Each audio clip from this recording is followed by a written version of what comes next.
পেকুয়ার ভাইয়েরা, এটা তো আমার ওয়ার্ম আপ প্রোগ্রাম।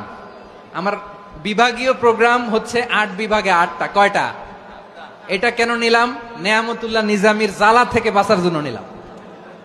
ওর জ্বালাতনে ও পারে না মালয়েশিয়া থেকে আমার টেনে নিয়ে আস, চার্টার ফ্লাইট ভাড়া করে পারে না নিয়ে আস। এমন কোনো মাধ্যম নাই, এমন কোনো ওয়ে নাই সে ধরে নাই। আর তার কাছে আমার কাছে তার দাবিও আছে, কারণ এর আগে 2-3 বার আসার কথা ছিল, কয়েকবার এসে এসে ফিরে গেছি, অনুমতি হয় নাই। এখন দাবার গুটি পাল্টে গেছে, দাবার গুটি পাল্টে গেছে। এক মাঘে শীত যায় না, কিন্তু আমরা স্মরণে রাখি না, ভুলে যাই।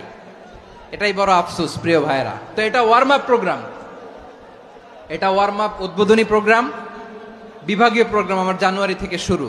তো যা যা করছেন আমার সাথে পেকুয়াতে সব কিন্তু বয়ান দিব, ওই জায়গায় সব বলে দিব পেকুয়াবাসী কি করছে। আমি তো ভাবছি পেকুয়ার